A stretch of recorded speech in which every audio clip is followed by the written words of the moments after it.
سلاموں کی ڈالی کھلا ہے سبھی کے لیے باب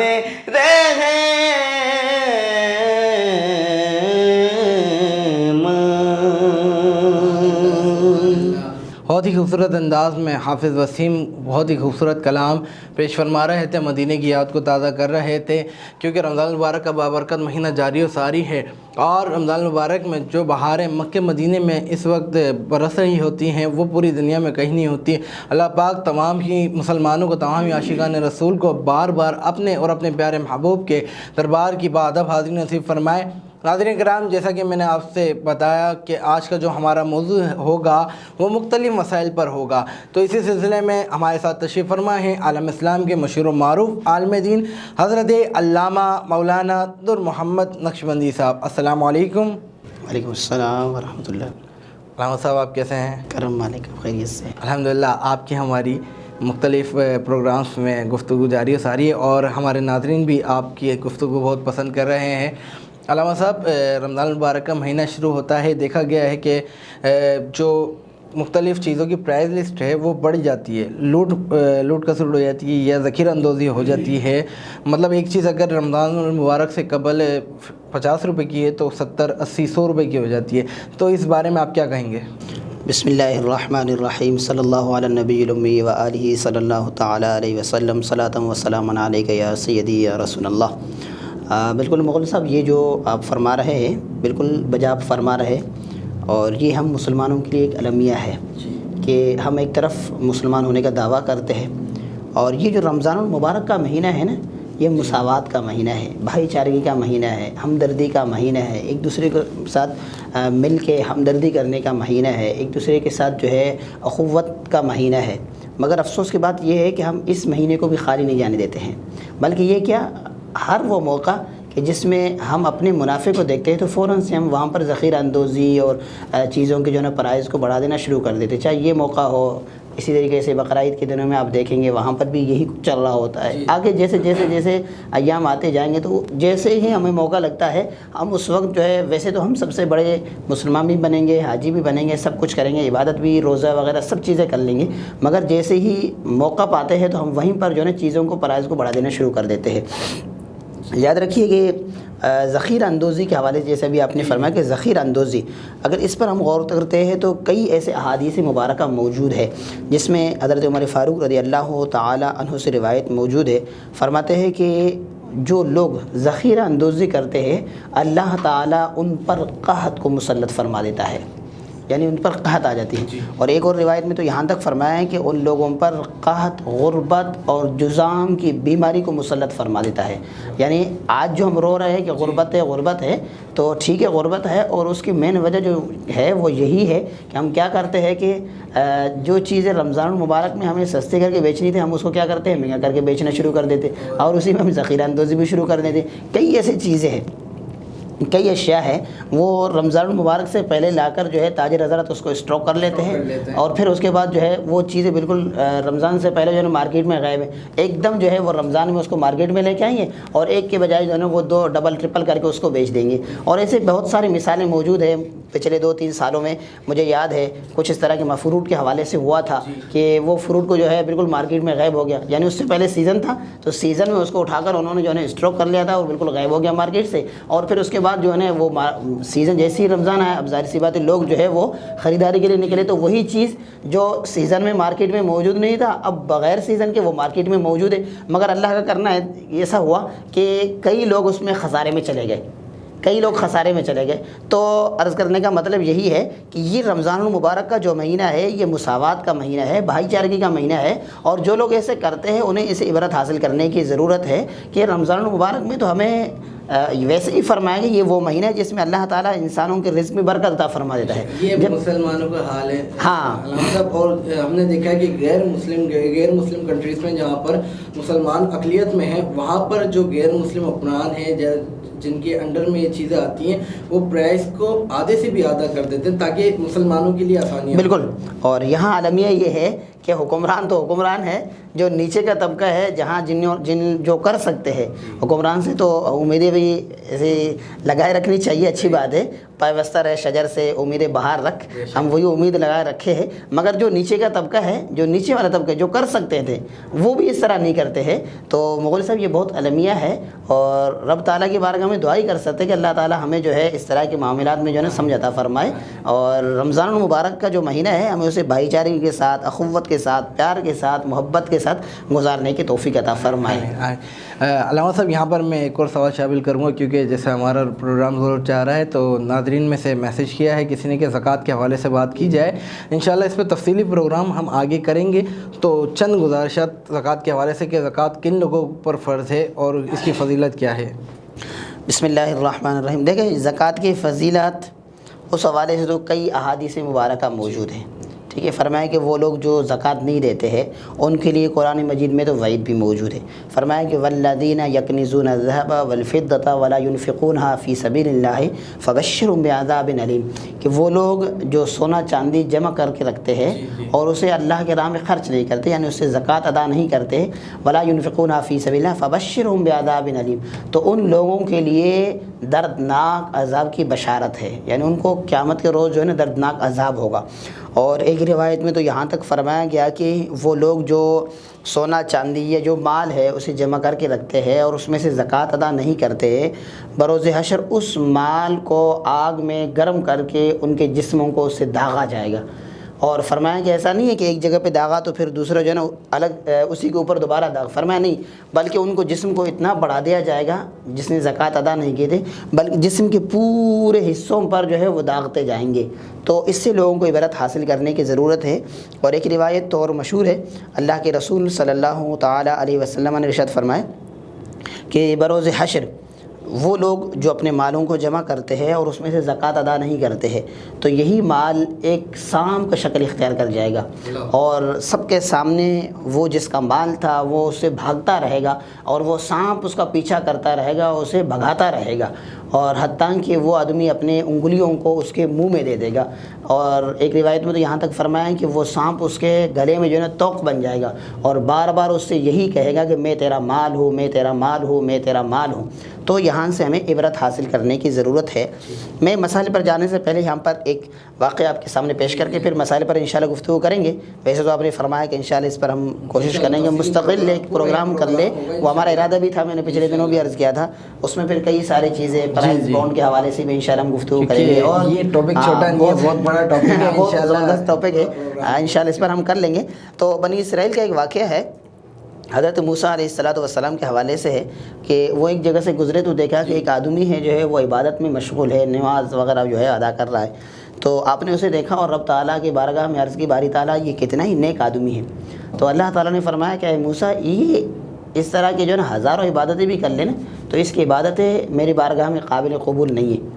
تو حضرت موسیٰ علیہ السلام نے فرمایا کہ کیوں باری تعالیٰ ایسا، اس نے کیا عمل کیا ہے کہ جس کی وجہ سے اس کی عبادت جو ہے قابل قبول نہیں ہے؟ فرمایا کہ یہ زکوٰۃ ادا نہیں کرتا ہے۔ زکوٰۃ، جو لوگ زکوٰۃ نہیں دیتے ہیں، اب اس واقعہ کو دیکھ کر آپ اندازہ لگا سکتے ہیں کہ بھلے وہ روزہ، دیگر حج اور پتہ نہیں کیا کیا عبادتیں کرتے ہوں گے، مگر وہ جو زکوٰۃ ان کے اوپر فرض ہے اگر وہ زکوٰۃ ادا نہیں کر رہے ہیں تو ان کو اس سے جو ہے نا عبرت حاصل کرنے کی ضرورت ہے۔ اور ایک روایت میں یہاں تک فرمایا کہ جو لوگ زکوٰۃ نہیں دیتے ہیں تو وہ مال کہ جس میں سے انہوں نے زکوٰۃ ادا نہیں کی ہے وہ جس مال کے ساتھ مل جائے گا اسے ہلاک کر دے گا۔ یعنی وہ مال جس کے ساتھ مل جائے گا، ظاہر سی بات ہے یہ زکوٰۃ کا مال تھا، یہ فرض تھا، اب انہوں نے اسے ادا نہیں کیا، ظاہر سی بات ہے جس مال کے ساتھ مل جائے گا تو وہ اسے بھی حرام کر دے گا، یعنی وہ بھی ہلاکت کا ذریعہ بن جائے گا۔ تو اس سے جو ہے نا ناظرین کو جو ہے وہ بالکل ہی عبرت حاصل کرنے کی ضرورت ہے۔ زکوٰۃ صرف مال پر فرض ہے؟ نہیں، دیکھیں زکوٰۃ دیکھا جائے تو مال پر ہی فرض ہے، مگر مال کے مختلف اقسام ہیں، جیسے سونا ہے، چاندی ہے، ٹھیک ہے، پھر مال تجارت ہے، یا اس کے علاوہ جو ہے نا گاڑیاں وغیرہ جن کے پاس ہوتے تو اس کے مختلف اقسام ہے، ٹھیک ہے۔ گاڑی کے اوپر بھی ہوتی ہے؟ گاڑی کے اوپر نہیں ہے، گاڑی کے اوپر نہیں ہے، اس کی میں انشاءاللہ وضاحت کر لیتا ہوں۔ سب سے پہلے جیسے ہم بات کر لیتے ہیں نا کہ سونا چاندی نصاب زکوٰۃ جس کو ہم کہتے ہیں نا، نصاب زکوٰۃ، صاحب زکوٰۃ کون ہے؟ جیسے ابھی اپنے شروع میں سوال میں بھی کیا تھا نا کہ زکوٰۃ کس پر فرض ہے۔ دیکھیں ہر وہ بندہ کہ جس کے پاس 52.5 تولہ چاندی یا 7.5 تولہ سونا یا ان کے مالیت کے برابر پیسہ موجود ہے تو اس بندے کے اوپر زکوٰۃ فرض ہے، وہ صاحب نصاب ہے، ٹھیک ہے۔ اب زکوٰۃ کے پھر اس کے بعد جو ہے بعض دفعہ ایسا ہوتا ہے کہ ہمارے پاس کچھ سونا ہے، کچھ چاندی ہے، کچھ پیسے ہے، یہ بھی ہوتا ہے، اور بعض دفعہ ایسا ہوتا ہے کہ وہ سونا چاندی وغیرہ ہمارے پاس تو موجود ہے مگر ہم نے اسے اس لیے لے رکھا ہے کہ چلو بچوں کی شادی وغیرہ کرا لیں گے، بچوں کو دیں گے وغیرہ وغیرہ۔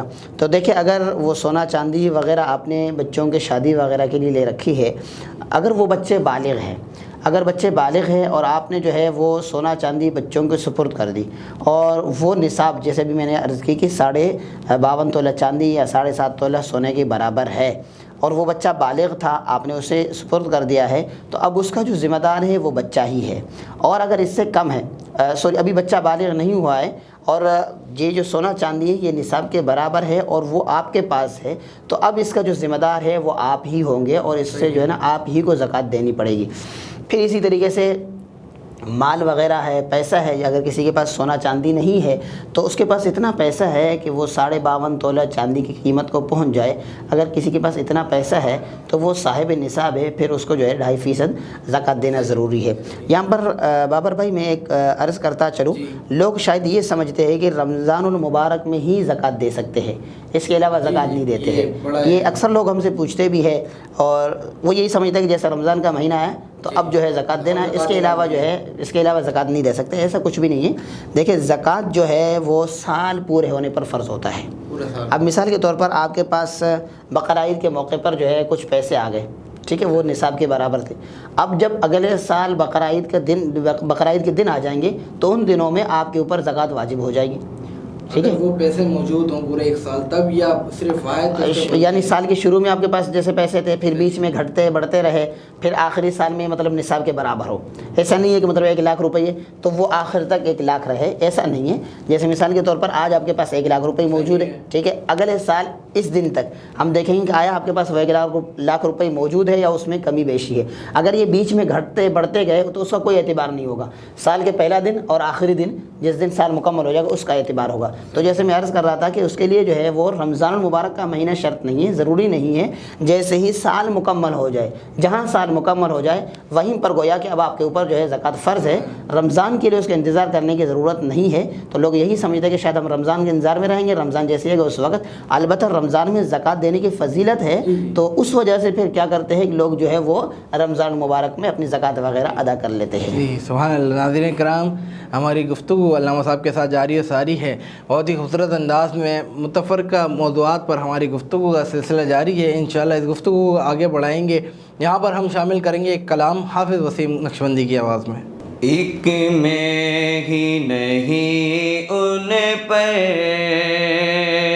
قربان زمانہ ہے، ایک میں ہی نہیں ان پر قربان زمانہ ہے، جو رب دو عالم کا، جو رب دو عالم کا محبوب یگانہ ہے، کل پل سے ہمیں جس نے خود پار کرانا ہے، ہاں کل پل سے ہمیں جس نے خود پار کرانا ہے، زہرا کا وہ بابا ہے، زہرا کا وہ بابا ہے، حسنین کا نانا ہے، زہرا کا وہ بابا ہے، حسنین کا نانا ہے، آؤ در زہرا پر پھیلائے ہوئے دامن، واللہ واللہ آؤ در زہرا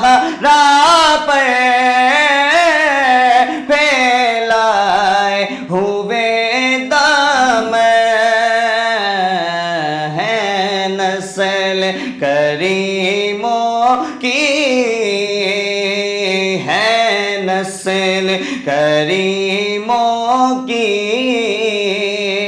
لجپال گھرانہ ہے نسل کریموں کی لجپال گھرانہ ہے۔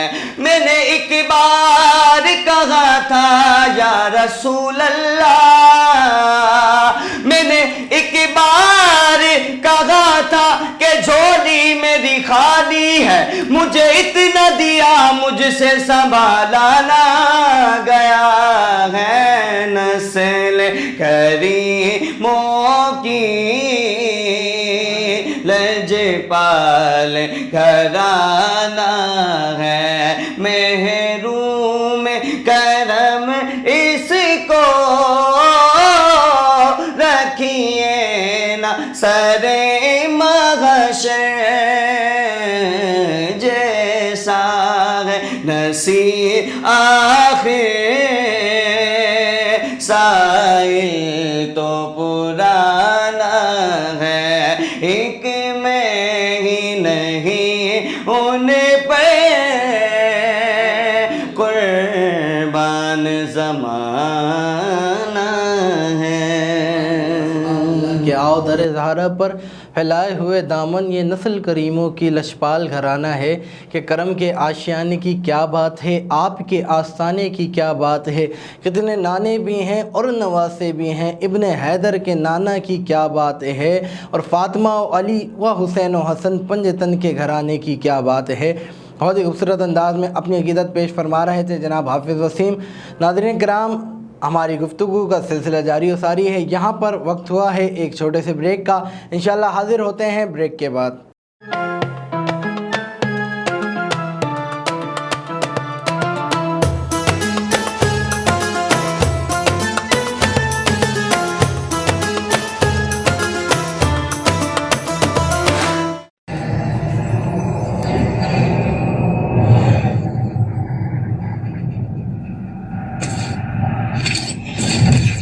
Kaba Fusion is a pharmacist-owned, patient-focused team of professionals with over 30 years' experience providing intravenous medication to pediatric and adult patients in the comfort and safety of their own home.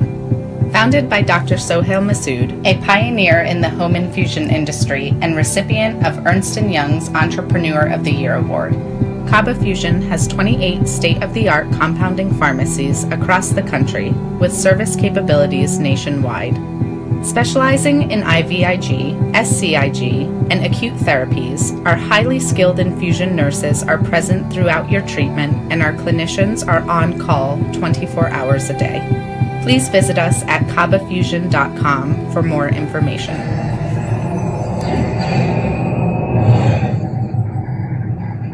At Arkansas Spine and Pain, we love being a part of the family that is our great state. Our mission is to help every family we can live pain-free lives so you can get back to taking hikes, walking the dog, giving your kids and grandkids piggyback rides. Give us a call today at Arkansas Spine and Pain and get out of the cycle of agony you're in.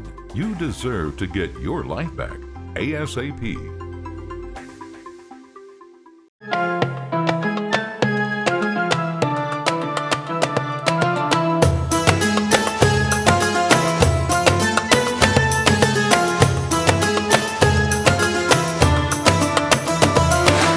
Welcome back ناظرین، ایک مرتبہ پھر آپ کو رمضان المبارک کی خصوصی transmission نور رمضان میں خوش آمدید کہتے ہیں۔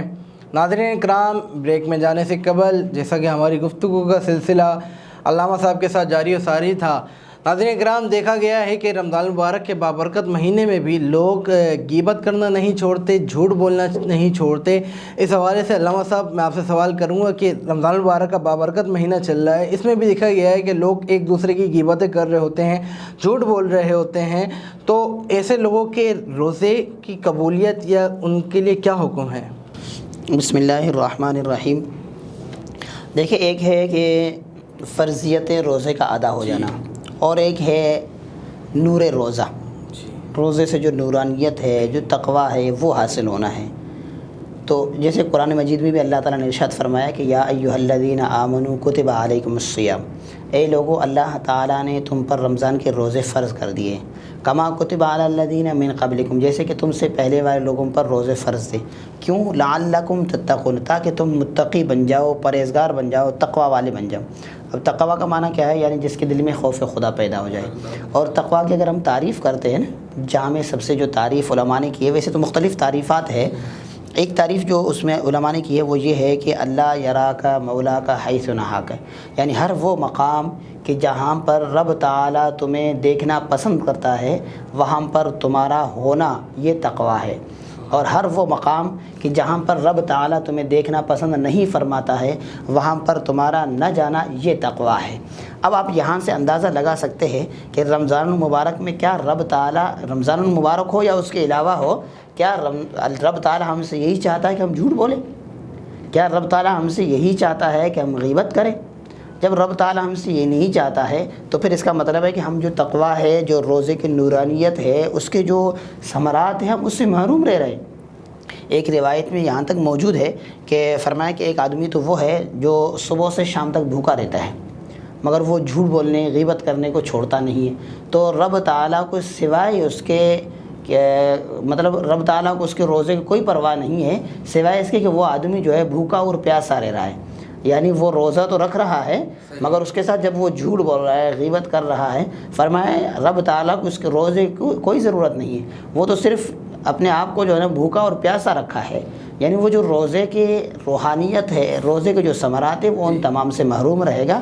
البتہ فرضیت روزہ جو اس کے اوپر فرض تھا وہ ادا ہو جائے گی، اس میں کوئی وہ نہیں ہے، مگر ظاہر سی بات ہے ہم روزہ رکھتے ہیں اس لیے اور مطلب اپنے نفس کو کنٹرول کرنے کے لیے اور جو ہے وہ روحانیت حاصل کرنے کے لیے، تقوی حاصل کرنے کے لیے، تو وہ جو روزے کے ثمرات ہے، جو لوگ روزے کے اندر جھوٹ بولتے ہیں، غیبت کرتے ہیں، تو وہ جو روزے کے نورانیت ہے ان تمام چیزوں سے جو ہے وہ محروم رہیں گے۔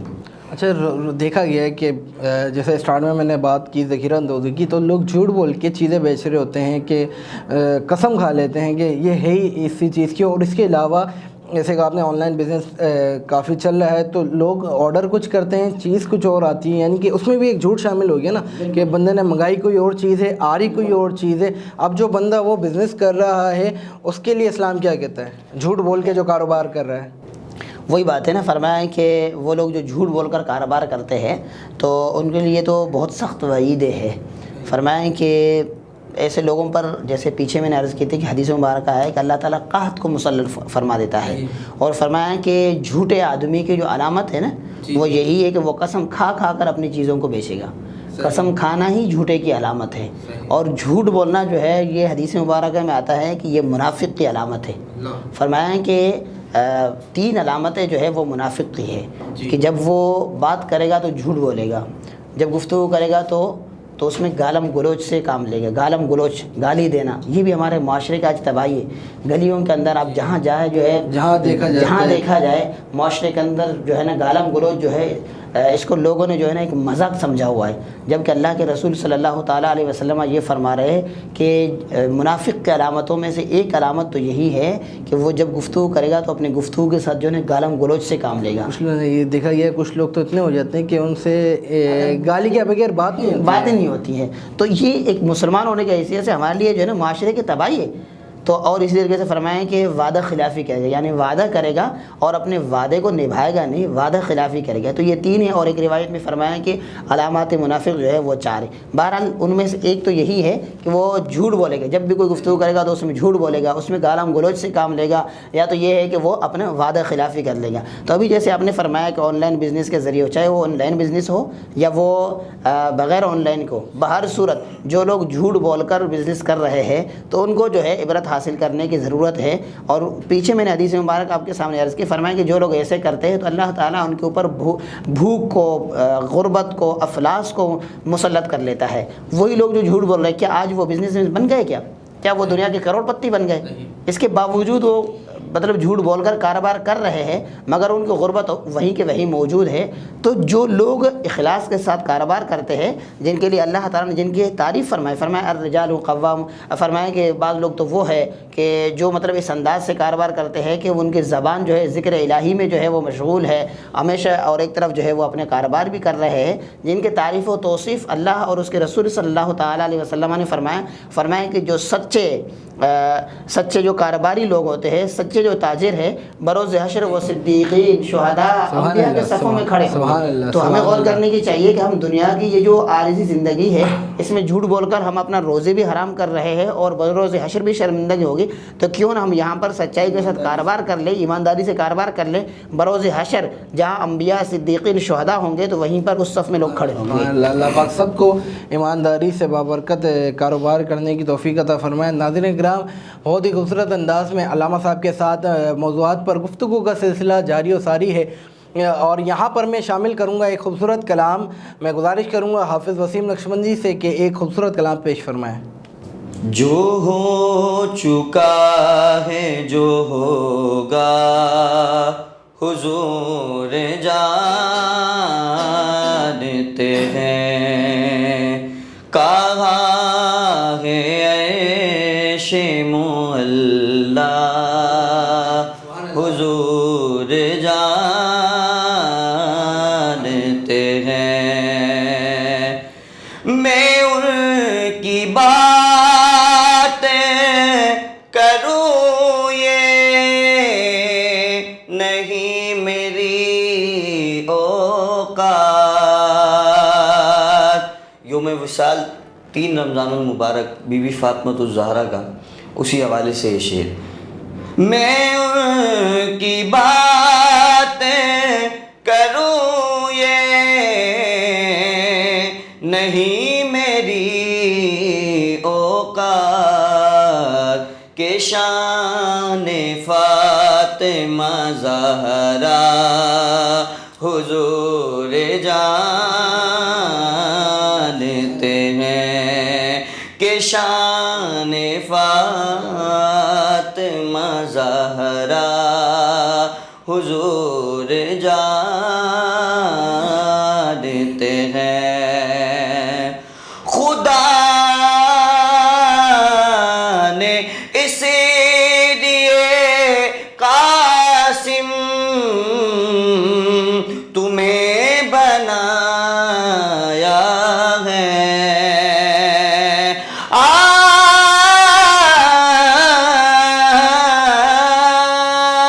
خدا نے اسی لیے قاسم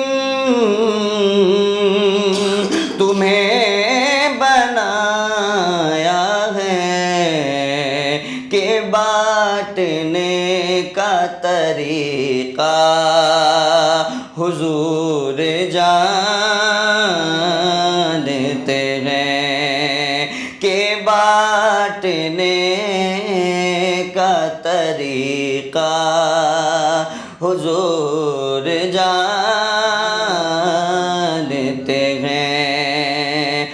خدا ہی جانے عبید کو ہے پتہ کیا کیا، ہمیں بس اتنا پتہ ہے حضور جانتے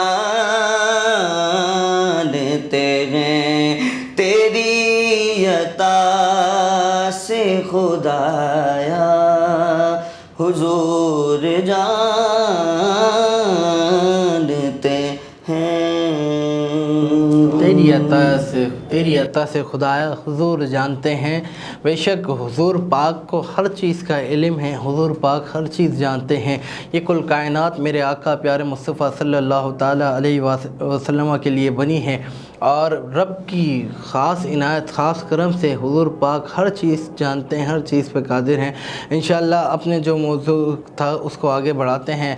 علامہ صاحب، یہاں پر ایک سوال شامل کروں گا کہ رمضان المبارک میں والدین کے ساتھ والدین کے کیا حقوق ہیں؟ مغل بھائی، والدین کے جو حقوق ہے وہ رمضان ہو یا غیر رمضان ہو، باہر صورت برابر ہے. ٹھیک ہے. اب ایسا نہیں ہے کہ رمضان المبارک میں جو ہے وہ والدین کے لیے کچھ الگ سے ڈسکاؤنٹ ہو اور عام دنوں میں الگ ہو, ایسا کچھ بھی نہیں ہے. رمضان میں خدمت زیادہ کرنی چاہیے, ظاہر سی بات ہے. تو اس حوالے سے میں نے یہ موضوع لیا کہ رمضان المبارک میں ماں باپ کی خدمت زیادہ کرنی چاہیے. جیسے بھی ابھی حدیث مبارکہ بارہا پیش کرتا رہا ہوں اور مناظرین نے سنی ہوگی, فرمایا کہ عام دنوں میں جو آپ نیکی کام کرتے ہیں تو ایک نیکی ہے, رمضان میں جب اسے کرتے ہیں تو وہ 70 گنا اسے اللہ تعالیٰ بڑھا دیتا ہے. تو یقیناً والدین کا جو مقام و مرتبہ ہے وہ بہت بلند و بالا ہے, ٹھیک ہے. اور جو لوگ جیسے حدیث مبارکہ میں ہے نا فرمایا کہ جو شخص والدین کو ایک مرتبہ جو ہے وہ ایک دفعہ پیار کی نگاہ سے دیکھ لیتا ہے تو اللہ تعالیٰ اسے ایک حج کا ثواب عطا فرما دیتا ہے. تو صحابہ نے عرض کیا یا رسول اللہ اگر کوئی 100 مرتبہ دیکھ لے, فرمایا کہ اگر کوئی 100 مرتبہ بھی والدین کو رحمت کی نگاہ سے دیکھ لیتا ہے تو رب تعالیٰ اسے 100 حجوں کا ثواب عطا فرمائے گا. اور وہ حج بھی ایسے نہیں, فرمایا کہ حج مبرور یعنی وہ حج جو اللہ کی بارگاہ میں مقبول ہو, قابل قبول ہو. تو والدین کے اگر ہم حقوق کی بات کرتے ہیں مغل بھائی تو یقیناً والدین کے جو حقوق ہے بہت اہم ہے. اور آج کے دنوں آج کل جو ہمارا معاشرہ ہے اس میں جہاں دیگر چیزوں کی تباہی ہے نا, وہاں پر جو ہے وہ والدین کو جس طریقے سے والدین کے ساتھ ہم سلوک کرتے ہیں ان تباہیوں میں سے ایک تباہی یہ بھی ہے کہ والدین کے حقوق سے جو ہے ہم ناواقف ہیں. اچھا یہاں پر میں یہ بھی عرض کرتا چلو, دیکھیں اس میں بچوں, ہم تو یہ کہتے ہیں کہ جی بچے نافرمان ہیں, مگر میں یہاں پر یہ کہتا ہوں کہ اس میں والدین کی بھی غلطی ہے. کیونکہ حدیث مبارکہ میں اللہ کے رسول صلی اللہ تعالیٰ علیہ وسلم نے ارشاد فرمایا کہ کل مولود یولد علی فطرتہ, کہ ہر بچہ فطرت اسلام پر پیدا ہوتا ہے, پھر اس کے بعد والدین جیسے جیسے اس کی تربیت کرتے ہیں تو وہ بچہ اسی طریقے پر چلتا ہے. ابواہ یحودانہ و ینصرانہ و یمجسانہ, فرمایا کہ والدین اسے یہودی بنائے تو یہودی بن جائے گا, نصرانی بنائے تو نصرانی بن جائے گا, مجوسی بنا دے تو وہ مجوسی بن جائے گا. آج جو ہے معاشرے میں ہر شخص, چاہے وہ چور ہو, خود ڈاکو ہو, چاہے وہ خود جو ہے وہ سود کھاتا ہوگا, جیسا بھی ہو, وہ مگر وہ یہ چاہے گا کہ میرا جو بچہ ہے وہ اللہ کا ولی بن جائے. خود جیسے بھی ہو, اعمال برے خود کے درست نہیں ہے, مگر وہ اپنے بچے کے لیے ہمیشہ یہی چاہے گا کہ میرا بچہ جو ہے نا معاشرے میں سب سے زیادہ نیک ہو. تو یاد رکھیے کہ بچے کے نیک ہونے کے پیچھے والدین کے بھی ہاتھ ہوتے ہیں. اب جی والدین کو دیکھ کر ہی سیکھے گا, والدین کو دیکھ کر ہی بچہ سیکھے گا. جب ہم خود والدین جو ہے وہ ادب و احترام نہیں کریں گے, ہم خود جو ہے اپنی والدین کا ادب و احترام نہیں کریں گے, تو کیا ہم یہ امید لگائے بیٹھیں گے کہ جو ہمارے بچے ہیں وہ ہمارے ادب و احترام کریں گے؟ کیونکہ وہ تو ہمیں دیکھ رہے ہیں, چلو ٹھیک ہے ابھی وہ بچے ہیں, ہمیں دیکھ رہے ہیں کہ ہم اپنے والدین سے کیا سلوک کر رہے ہیں. اگر ہم اپنے والدین سے جو ہے نا برے سلوک کر رہے ہیں, ظاہر سی بات ہے یہ بچہ آج تو بچہ ہے, چھوٹا ہے, مگر وہ سب کچھ دیکھ رہا ہے کہ اچھا بڑے ہو کر والدین کے ساتھ یہ سلوک کرنا ہے. تو پھر وہ جیسے جیسے بڑا ہوتا جائے گا تو ظاہر سی بات ہے پھر اس نے ہمارے ساتھ بھی وہی سلوک کرنا ہے جو ہم اپنے والدین کے ساتھ کر رہے ہیں. تو اس لیے جو ہے والدین کے حقوق بہت سخت ہے. ایک اور روایت مبارکہ میں موجود ہے, صحابہ کرام رضوان اللہ تعالیٰ علیہم اجمعین فرماتے کہ ایک روز جو ہے ایک شخص نزا کے عالم میں تھا, تو لوگوں نے آ کر اللہ کے رسول صلی اللہ تعالیٰ علیہ وسلم کے بارگاہ میں عرض کیا, رسول اللہ فلاں شخص جو ہے وہ نزا کے عالم میں ہے, سکرات میں ہے, مگر مشکلات میں ہے, آپ آئے اور اس کے لیے دعا فرما لیں. اللہ کے رسول صلی اللہ تعالیٰ علیہ وسلم حاضر ہو گئے. آپ نے دیکھا کہ واقعی وہ یعنی اس وقت جو ہے کرب کے عالم میں ہے, مشکل میں ہے. تو اللہ کے رسول نے فرمایا کہ اس کے والدین عزیز و قارب کون زندہ ہے؟ تو بتایا گیا کہ والدہ زندہ ہے. آپ نے والدہ کو بلایا, فرمایا کہ تم اسے بخش دو, معاف کر دو, تاکہ یہ اس کا معاملہ جو ہے نا جلد حل ہو جائے اور اللہ کے بارگاہ میں یہ چلے جائے. تو والدہ کہنے لگی کہ جی انہوں نے تو مجھے دنیا میں بہت تپایا ہے, بہت تڑپایا ہے, بہت تنگ کیا ہے مجھے, میں تو کسی صورت میں سے معاف کرنے کے لیے تیار نہیں ہوں. تو اللہ کے رسول صلی اللہ تعالیٰ علیہ وسلم نے ارشاد فرمایا صحابہ سے کہ جاؤ لکڑیاں جمع کر لو اور اسے جو ہے ہم جلا دیتے ہیں. تو صحابہ نے جیسے ہی لکڑی جمع کرنا شروع کر دی تو وہ خاتون پوچھنے لگی کہ یا رسول اللہ کیا کر رہے آپ؟ فرمایا کہ میں اسے لکڑیوں میں جلا دوں گا کیونکہ تم اسے جو ہے وہ معاف نہیں کر. ظاہر سی بات ہے تو یہ آگے جا کر جلنا ہے تو میں اسے دنیا میں ہی جلا دیتا ہوں. اب ظاہر سی بات ہے وہ ماں ہے تو وہ کہنے لگی کہ یا رسول اللہ میں نے اس کو بخش دیا ہے. فرماتے ہیں جیسے ہی والدہ نے اسے بخش دیا تو وہیں سے جو ہے اس کا معاملہ حل ہو گیا اور اللہ کے بارگاہ میں قابل کو پرواز گئے گئے. تو یہ والدین کے حقوق ہے. فرمایا کہ دنیا کے اندر جو لوگ جو بھی معاملہ کرتے ہیں اس کا تو حساب کتاب وہ آخرت میں ہی ہوگا, قبر میں اس کے معاملات ہیں. مگر والدین کے حوالے سے فرمایا جو والدین کا نافرمان ہوتا ہے نا وہ اس کا سزا دنیا میں ہی بھگتتا ہے. دنیا میں ضرور اس کو کوئی نہ کوئی اس کی سزا مل جائے گی۔ تو اس لیے والدین کی جو نافرمانی ہے وہ رمضان المبارک کا مہینہ ہو یا غیر رمضان کا مہینہ ہو، بہر صورت والدین کا ادب و احترام سب پر لازم ہے، اور اس کی بے شمار فضیلتیں بھی ہے، احادیث مبارکہ بھی ہے۔ اللہ کے رسول نے فرمایا کہ ہما جنتوں کا و ہما ناروں کا، وہ تمہارے لیے جنت بھی ہے، وہ تمہارے لیے جہنم بھی ہے۔ اب تمہیں غور کرنی چاہیے کہ تم ان سے جنت حاصل کر رہے ہو یا ان سے جہنم حاصل کر رہے ہو۔ مغل بھائی میں آخری حدیث مبارکہ پیش کر کے اس کے بعد گفتگو ختم کرتا ہوں۔ ایک مشہور حدیث ہے رمضان المبارک کا بھی، اس میں ذکر ہے، والدین کا بھی ذکر ہے کہ اللہ کے رسول صلی اللہ تعالیٰ علیہ وسلم ایک دن جو ہے وہ مسجد میں تشریف لائے۔ جیسے ہی آپ ممبر پر تشریف لائے تو آپ نے خلاف معمول 3 مرتبہ جو ہے وہ آمین فرمایا۔ تو صحابہ کرام رضوان اللہ تعالیٰ علیہ اجمعین نے عرض کی یا رسول اللہ صلی اللہ تعالیٰ علیہ وسلم، آج آپ جو ہے خلاف معمول 3 مرتبہ آپ نے آمین فرمایا ہے، اس کی کیا وجہ ہے؟ تو اللہ کے رسول صلی اللہ تعالیٰ علیہ وسلم نے فرمایا کہ جب میں ممبر پر پہلی سیڑھی پر آیا تو جبرائیل امین میرے پاس آیا اور وہ آ کر عرض کرنے لگے یا رسول اللہ، ہلاک ہو جائے، برباد ہو جائے وہ شخص کہ جس نے جو ہے والدین میں سے دونوں کو یا کسی ایک کو بڑھاپے میں پایا اور ان سے جنت حاصل نہیں کی۔ اور اگلے پر فرمایا کہ جبرائیل امین نے کہا کہ یا رسول اللہ، ہلاک ہو جائے وہ شخص کہ جس نے رمضان المبارک کے مہینے کو پایا اور اس نے جو ہے نا اپنے لیے بخشش کا ذریعہ نہیں بنایا۔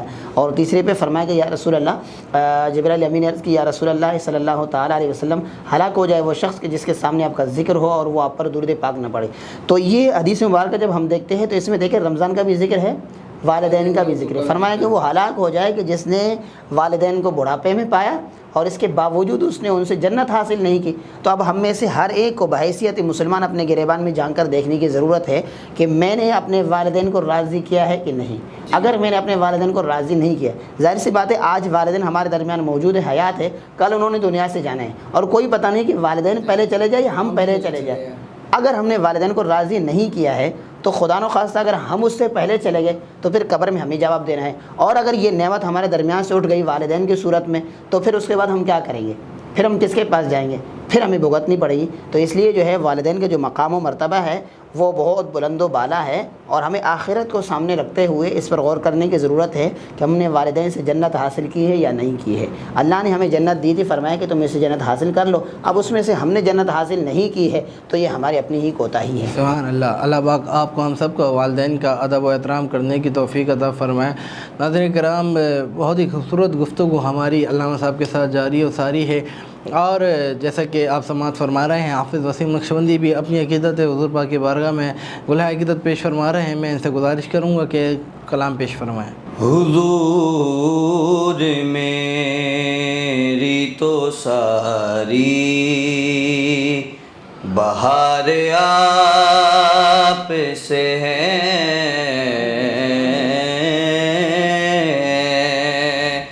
میں بے قرار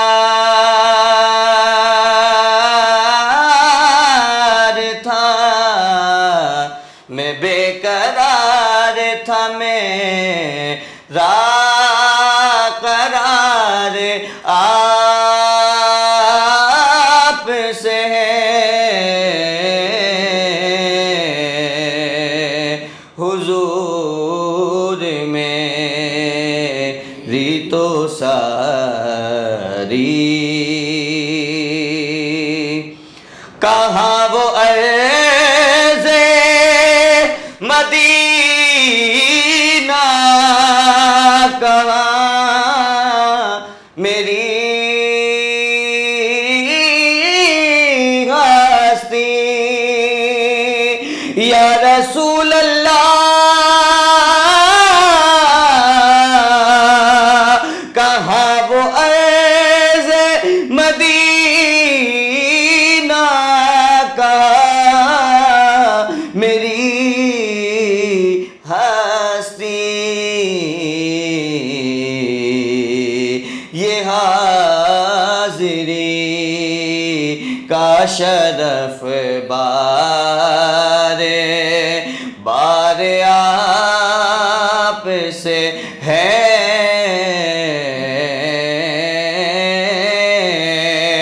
میں بے قرار تھا، میں بے قرار تھا، میں بے قرار تھا، میرا قرار آپ سے ہے۔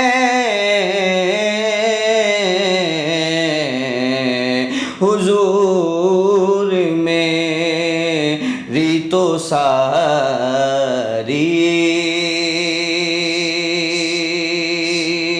سیاہ کارگو آقا بڑی ندامت ہے، سیاہ کارگو آقا بڑی ندامت ہے، قسم خدا کی یہ میرا وقار آپ سے ہے، قسم خدا کی یہ میرا وقار آپ سے ہے،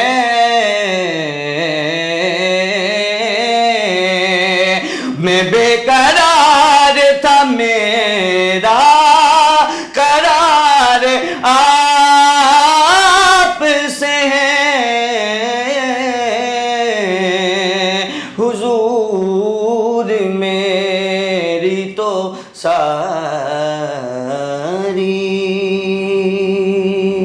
حضور میری تو ساری بہار آپ سے ہے، میں بے قرار تھا میرا قرار آپ سے ہے۔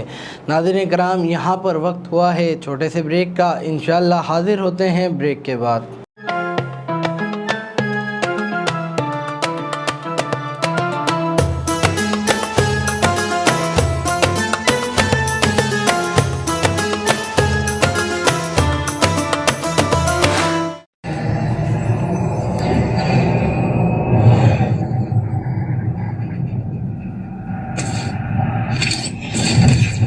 Kaba Fusion is a pharmacist-owned, patient-focused team of professionals with over 30 years' experience providing intravenous medication to pediatric and adult patients in the comfort and safety of their own home.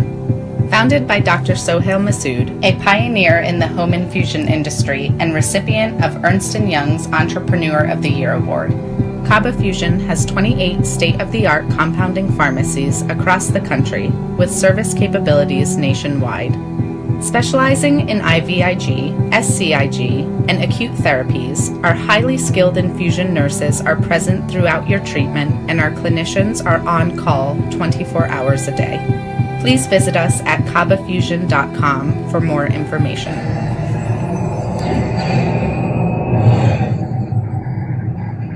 At Arkansas Spine and Pain, we love being a part of the family that is our great state. Our mission is to help every family we can live pain-free lives so you can get back to taking hikes, walking the dog, giving your kids and grandkids piggyback rides. Give us a call today at Arkansas Spine and Pain and get out of the cycle of agony you're in. You deserve to get your life back ASAP.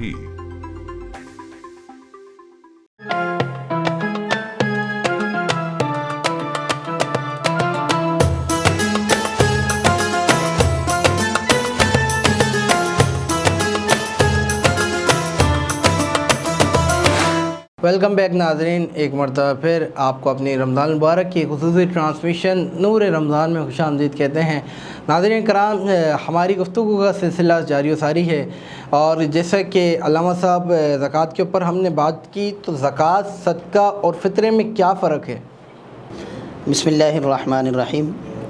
دیکھیے، ایک ہے زکوٰۃ جی، تو زکوٰۃ کے لیے تو جیسے میں نے ابھی ہی عرض کیا تھا کہ صاحب نصاب ہونا ضروری ہے، اور وہ مال وغیرہ جو آپ کے پاس ہے اسی کے اوپر ہے۔ پھر اگر ہم صدقے کے اوپر آتے ہیں تو صدقے کی پھر دو قسمیں ہیں، ایک ہوتا ہے صدقہ واجبہ جسے ہم صدقہ فطر بھی کہہ سکتے ہیں، اور ایک ہوتا ہے صدقہ نافلہ۔ اچھا، اب صدقہ نافلہ اور صدقہ فطر، صدقہ واجبہ کیا ہے؟ دیکھیں، ایک تو ہے صدقہ جو واجبات کی اگر ہم بات کرتے ہیں تو یعنی آپ کے پاس اگر یعنی اب صاحب نصاب ہے تو آپ کے اوپر جو ہے وہ صدقہ، یعنی جو نصاب علماء نے بتایا ہے، ایک صدقہ فطر جس طریقے سے آپ کی حیثیت ہے تو آپ کے اوپر ہے، اور اسی طرح یہ واجب ہے، تو اس کی بھی مستحقین وہی ہوں گے جو زکوٰۃ کے مستحقین ہوں گے۔ اور اسی طریقے سے جو کفارہ صوم ہے وہ بھی آپ کے اوپر جو ہے وہ واجب ہوتے ہیں، تو ان کے بھی جو مستحقین ہوں گے وہ بھی وہی ہوں گے جو کہ زکوٰۃ کے مستحقین ہوتے ہیں۔ اسی طریقے سے اگر آپ نے نظر وغیرہ مان لیا تھا، نظر کے جو بدلے میں ہم کفارہ دیتے ہیں وہ بھی صدقات کہلاتے ہیں، ٹھیک ہے، تو وہ بھی انہی لوگوں کو دیں گے جن کو ہم صرف زکوٰۃ دے سکتے ہیں، تو یہ صدقات واجبہ کہلاتے ہیں، ٹھیک ہے۔ اور دوسری جو صورت ہے وہ صدقہ نافلہ کہلاتا ہے۔ صدقہ نافلہ کا مطلب یہ ہوتا ہے کہ نارملی جو ہے کسی شخص کو اللہ نے پیسہ دیا ہے، وہ چاہ رہا ہے کہ میں راہ خدا میں کچھ اس میں سے دے دوں، یہ جیسے جا رہے تھے کہ حادثہ وغیرہ ہو گیا تو حادثے سے بچ گئے تو انسان جو ہے صدقہ دے دیا، آ جاتا ہے کہ اللہ پاک نے جان بچائی، صدقہ دے دو۔ تو اس پر جو لوگ صدقہ دیتے ہیں وہ صدقہ نافلہ کہلاتا ہے۔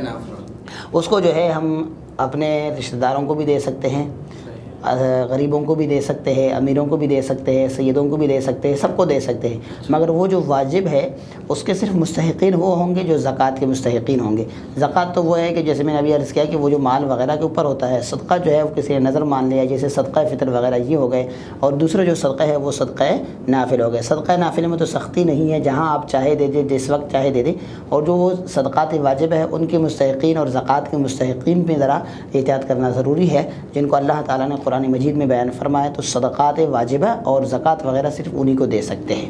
صحیح، سبحان اللہ۔ علامہ صاحب، ہمارے ناظرین میں سے کسی نے سوال ہم سے پوچھا ہے کہ جب تراویح کی جیسے 20 رکعتیں، 20 رکعتوں کے بعد 3 وتر پڑھنی ہوتی ہے، تو وہ امام صاحب جماعت کے ساتھ پڑھاتے ہیں، جماعت کے ساتھ پڑھنی چاہیے یا اکیلے پڑھنی چاہیے؟ بسم اللہ الرحمن الرحیم۔ دیکھیں اس میں علماء نے 2 آراء بیان کیے ہیں، مگر یہاں پر ہم اس موقف کو بیان کریں گے جو مفتی اعظم پاکستان مفتی منیب الرحمن صاحب رحمۃ اللہ دامت برکاتہم العالیہ کا ہے۔ مفتی منیب الرحمن صاحب دامت برکاتہم العالیہ نے جو ہے وہ تفہیم المسائل کے اندر اس مسئلے کو بیان فرمایا ہے۔ فرماتے ہیں کہ اگر کوئی شخص کیونکہ ویسے تو حکم یہ ہے کہ ہم جیسے ہی مسجد میں آئیں گے، اب امام صاحب جو ہے تراویح پڑھا رہے ہیں تو اس کے ساتھ ہی ہم کیا کریں گے، سب سے پہلے اپنی فرض کو ادا کر لیں گے، پھر اس کے بعد اگر تراویح کی 2 رکعتیں یا 3 رکعتیں جتنی بھی رکعتیں ہمیں امام کے ساتھ مل جائے تو 1-2 رکعتیں جو ہے وہ ہم جتنی بھی رکعتیں مل گئی امام کے ساتھ پڑھ لیں گے۔ پھر اس کے بعد امام جب وتر کی جماعت کرا دیں گے تو ہم امام کے ساتھ جو ہے وتر بھی جماعت سے پڑھ لیں گے۔ پھر اس کے بعد جب وتر سے سلام پھیر دیں گے، اب جو ہمارے 2 رکعتیں، 3 رکعتیں، 4 رکعتیں جتنی بھی رہ گئے تھے، اب ان کو ہم جو ہے بعد میں الگ سے ادا کر لیں گے۔ مگر یہاں پر یہ ذہن میں رکھنا ضروری ہے کہ سب سے پہلے مسجد میں آتے ہی ہم لوگ جو ہے وہ کیا کریں گے، فرض نماز ادا کر لیں گے۔ اگر امام نے فرض ادا کر لی ہے تو سب سے پہلے ہم اپنی فرض کو ادا کر لیں گے، پھر اس کے بعد جو ہے وہ جتنی بھی رکعتیں ہمیں مل جائیں گی تراویح کے امام کے ساتھ، ہم ان رکعتوں کو پڑھ لیں گے، اور پھر اس کے بعد جو وتر بھی امام کے ساتھ جماعت کے ساتھ پڑھ لیں گے، اور پھر اس کے بعد جو رکعتیں 2 4 6 جتنی بھی رہ گئی ہیں پھر ان کو ہم بعد میں ادا کر لیں گے۔ اچھا، دیکھا گیا اکثر اوقات کے تراویح کے بعد مطلب انہوں نے تراویح بھی ساتھ پڑھی ہے، فرض نماز بھی ساتھ پڑھی ہے، تو تراویح ختم ہونے کے بعد چند احباب مسجد کے پیچھے حصے پہ آ جاتے ہیں اور اپنی وتر جو ہے سنگل الگ پڑھتے ہیں، جماعت کے ساتھ نہیں پڑھتے، تو کوئی اس میں وہ تو نہیں ہے؟ دیکھیں میں نے ابھی جیسے آپ کے سامنے عرض کی نا، میں نے کہا کہ اس میں علماء کی 2 مختلف آراء ہے، مگر میں نے آپ کے سامنے جیسے عرض کی کہ مفتی اعظم پاکستان مفتی منیب الرحمن صاحب نے جو مسئلہ بیان فرمایا ہے، میں نے وہ اپنے ناظرین کے سامنے بیان فرما دیا تاکہ آسانی ہو جائے، اور میں نے کتاب کا بھی حوالہ دیا کہ تفہیم المسائل کے اندر یہ مسئلہ اسی طریقے سے موجود ہے۔ باقی ہو سکتا ہے کہ کسی نے کسی اور عالم دین سے سنا ہو اور وہ اس عالم دین نے اس انداز سے بتایا کہ بھئی آپ اپنی وتر کو الگ پڑھ لیں، تو ہو سکتا ہے انہوں نے وہاں سے اس عالم دین سے سنا ہو، یا کسی کتاب وغیرہ میں جیسے فقہ کتاب وغیرہ ہے اس نے وہاں پڑھ لیا ہو، تو ظاہر سی بات ہے انہوں نے وہاں سے پڑھ لیا ہوگا، تو اختیار ہے۔ سوال یہ علامہ صاحب، یہ غلط تو نہیں ہے نا کوئی؟ اب آپ کو اختیار ہے کہ آپ جس کو چاہے جو مسئلہ آپ کو آسان لگے آپ اس پر عمل کر لیں، ٹھیک ہے۔ آپ اگر مفتی صاحب والے مسئلے پر عمل کرنا چاہتے ہیں تو آپ اس پر عمل کر لیں، اور اگر آپ اس مسئلے پر عمل کرنا چاہتے ہیں آپ اس پر عمل کر لیں۔ تو مفتی صاحب نے یہی فرمایا ہے کہ کیونکہ جو ہے اس رمضان المبارک میں وتر ہم کیونکہ جماعت کے ساتھ پڑھتے ہیں تراویح کی وجہ سے، تو اس گویا کہ وتر کی جو جماعت ہے وہ تابع ہے تراویح کی۔ اگر تراویح آپ نے جماعت سے پڑھ لی ہے تو ظاہر سی بات ہے پھر آپ وتر بھی جو ہے نا وہ جماعت کے ساتھ پڑھ لیں گے، بلکہ اس کے علاوہ جو عام دنوں میں ہم جماعت سے نہیں پڑھتے ہیں وتر کی، تو اس وجہ سے جو ہے رمضان المبارک میں جو ہے وہ وتر جو ہے وہ تابع ہے تراویح کے، تو اس وجہ سے جو ہے اسے اللہ صاحب رمضان کے علاوہ بھی، کیونکہ نماز تو پورے سال فرض ہے بندوں پہ اور پڑھنی چاہیے ہر بندے کو، اور تو وتر کے اندر اکثر اوقات سوال آتا ہے کہ ہمارے کو دعائے قنوت یاد نہیں ہو رہی، اس کے علاوہ ہم کیا پڑھیں؟ دیکھیں اول تو دعائے قنوت ہی یاد کر لینی چاہیے، اور اگر بالفرض کسی کو دعائے قنوت یاد نہیں ہے تو پھر وہ جو بھی اسے دعا یاد ہو ٹھیک ہے، وہ دعا پڑھ سکتا ہے. جیسے مثال کے طور پر ربنا آتنا فی الدنیا قرآن کی جو آیت ہے اسی بھی پڑھ سکتا ہے، یا اس کے علاوہ کوئی اور ایسی دعا جو واقعی اسے یاد ہو صحیح معنوں میں وہ اسے بھی پڑھ سکتا ہے جب تک کہ اسے دعائے قنوت وغیرہ یاد ہو جائے. مگر کوشش کرنی چاہیے کہ ہم جلد از جلد جو ہے وہ دعائے قنوت کو یاد کر لیں تاکہ ہم اپنی نمازوں کو سنت کے مطابق ادا کر لیں. ناظرین اکرام، یہاں پر میں شامل کروں گا ایک دعائیہ کلام، ہو سکے تو مل کر شامل ہو جائیے گا. کرم مانگتا ہوں، عطا مانگتا ہوں، الہی میں تجھے سے دعا مانگتا ہوں. عطا کر تو شان رحیمی کا صدقہ، عطا کر دے مولا کریمی کا صدقہ.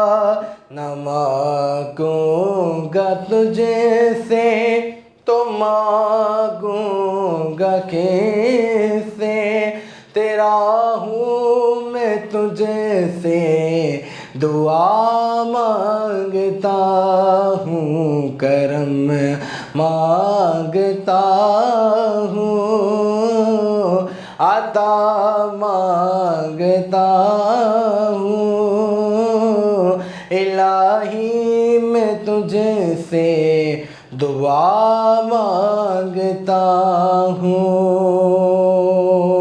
جو مفلس ہیں ان کو تو دولت عطا کر، جو بیمار ہیں ان کو صحت عطا کر، مریضوں کی خاطر شفا مانگتا ہوں، الہی میں تجھے سے دعا مانگتا ہوں.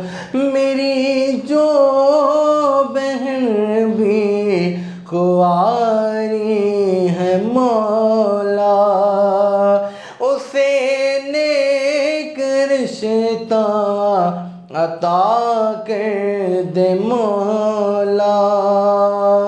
میں صدقہ زہرا صدا مانگتا ہوں، الہی میں تجھے سے دعا مانگتا ہوں. کرم مانگتا ہوں، عطا مانگتا ہوں، الہی میں تجھے سے دعا مانگتا ہوں.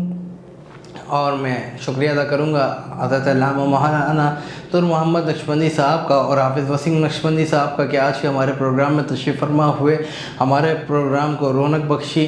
اسی طریقے سے ناظرین کرام کل پھر نئے مہمانوں نئے صنفانوں کے ساتھ حاضر ہوں گے، اور انشاءاللہ اختتامی دعا کے ساتھ ہمارا اختتام ہوگا. کل تک کے لیے اپنے میزبان بابر مغل کو دیجیے اجازت. السلام علیکم ورحمۃ اللہ وبرکاتہ. آمین. اللہم صلی علی سیدنا مولانا محمد وعلی آل و اصحاب سیدنا مولانا محمد وبارک وسلم. ربنا ظلمنا انفسنا وإن لم تغفر لنا وترحمنا لنكونن من الخاسرین. مولا کریم ہم سب کے عبادتوں کو روزوں کو اپنی بارگاہ میں شرف قبولیت عطا فرما. مولا کریم ہم سب کے صغیرہ کبیرہ گناہوں سے درگزر فرما. مولا کریم ہم سب کے والدین کو صحت و تندرستی عطا فرما. مولا کریم جن کے والدین اس دنیا فانی سے جا چکے، مولا کریم ان تمام کی مغفرت فرما. مولا کریم ہم سب کے زبانوں پر درود مصطفیٰ، عمل میں سنت مصطفیٰ، قبر میں زیارت مصطفیٰ، میدان محشر میں شفاعت مصطفیٰ، پل صراط پہ دامن مصطفیٰ، حوض کوثر پہ جام مصطفیٰ، اور جنت میں رفاقت مصطفیٰ عطا فرما. وصلی اللہ تعالی علی خیر خلقہ محمد وعلی آلہ واصحابہ اجمعین برحمتک یا ارحم الراحمین.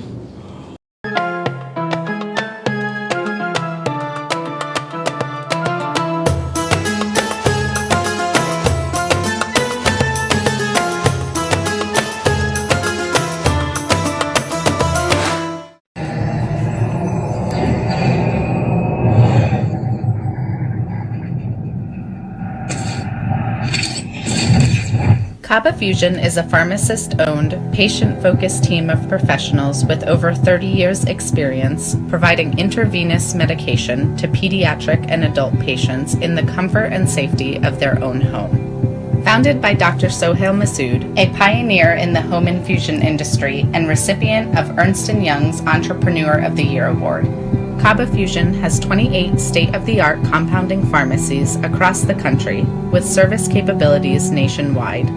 Specializing in IVIG, SCIG, and acute therapies, our highly skilled infusion nurses are present throughout your treatment and our clinicians are on call 24 hours a day.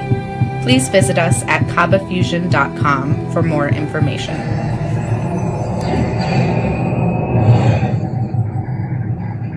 At Arkansas Spine and Pain, we love being a part of the family that is our great state. Our mission is to help every family we can live pain-free lives so you can get back to taking hikes, walking the dog, giving your kids and grandkids piggyback rides. Give us a call today at Arkansas Spine and Pain and get out of the cycle of agony you're in. You deserve to get your life back ASAP.